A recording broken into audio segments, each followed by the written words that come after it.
Welcome, class, to your online distanced portion of education.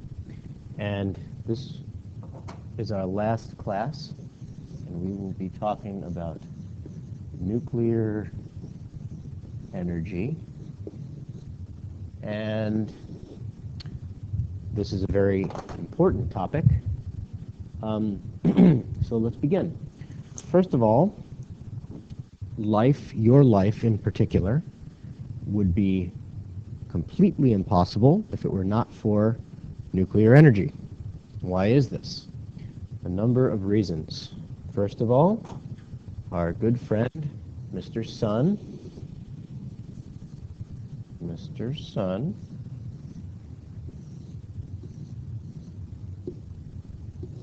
is powered by nuclear energy. And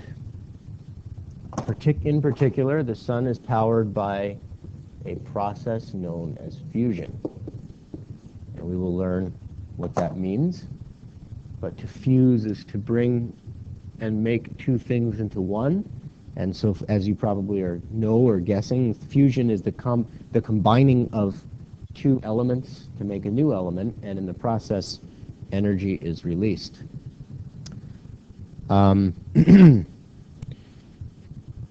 And your life is also dependent upon nuclear reactions for another reason.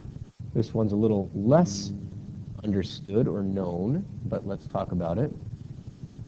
So, the Earth, here's our friend, the Earth. And as you know, the Earth has a crust, and underneath that crust, which is very thin compared to the overall diameter of the Earth, there is this molten core, and there's, molten mantle, and then inside there's this core that's solid and under a lot of pressure, and there's other layers in there that can be differentiated. But inside our planet, there are a number of radioactive elements, and we'll talk about what that means and get more specific with our terminology. But among them is thorium, and I'm trying to remember the isotope of thorium, and we'll learn what an isotope is here in just a minute. But anyway, there's this type of thorium that's in the Earth, and there's uranium that's in there. And these elements are continuously undergoing a process known as fission. And you might recognize the first part of that word, fizz. Like a fissure in the Earth is a split or a crack in the Earth. So these elements are splitting apart, and in the process releasing energy in the form of heat.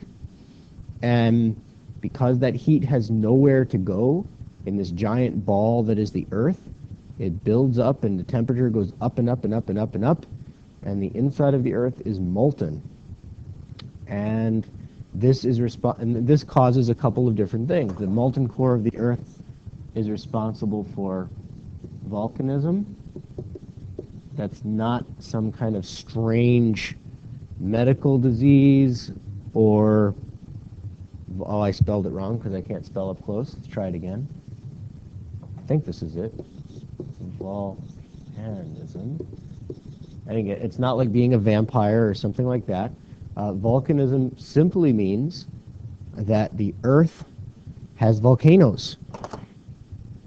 Here's a volcano. Sometimes this stuff comes out, spurts all over, and you might think, well, that's a bad thing. That kind of would keep me from being alive. But in reality, it recycles material from the Earth and puts new and fresh minerals into the atmosphere, into mountains, into water. And then on the other end of the spectrum, you have parts of the mantle or parts of the crust of the Earth that get subducted back down into the Earth, where they melt and then come out again later. So it's a giant recycling plant. and it keeps the continents moving and basically keeps things going. So without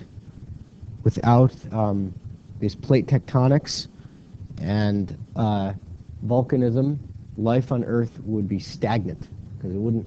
It's a very important cycle. It's this mineral cycle. Well, that's one reason why the fission inside the Earth is important. The other reason is that it maintains this molten core, or molten parts of the Earth, or the area that are hash marking are melted. And because they're molten and they're free to move, and again, this isn't, I've mentioned this before, it's not entirely understood, but without having a molten core, the Earth would not have its very useful magnetic field. So I'll draw the magnetic field of our planet. Here we go. Here's the magnetic field.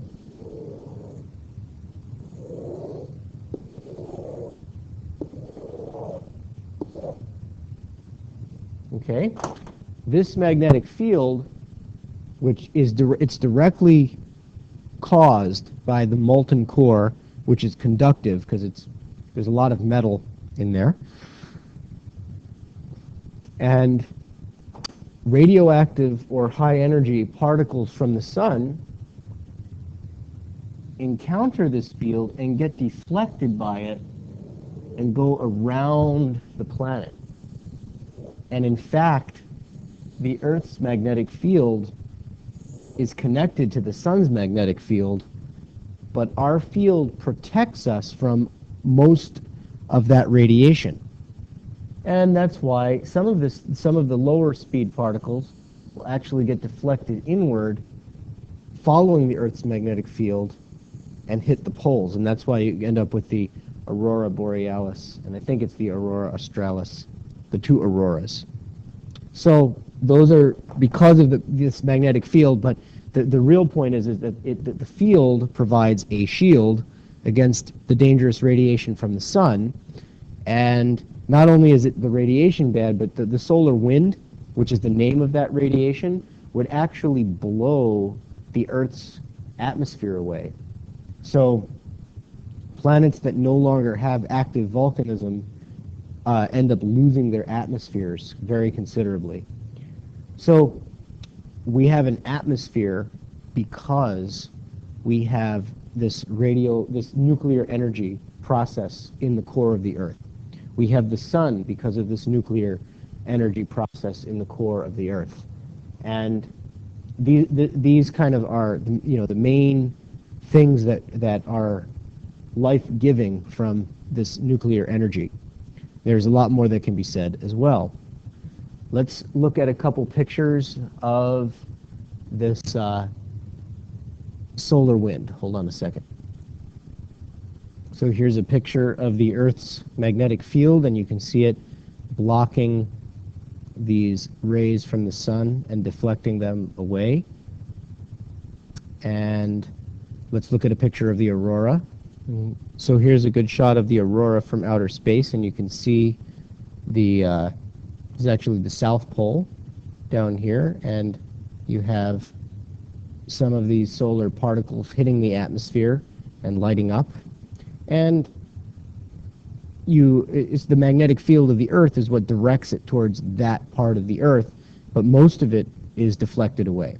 So the aurora is just a neat side effect of the Earth's magnetic field, which is an important thing because it keeps our atmosphere together.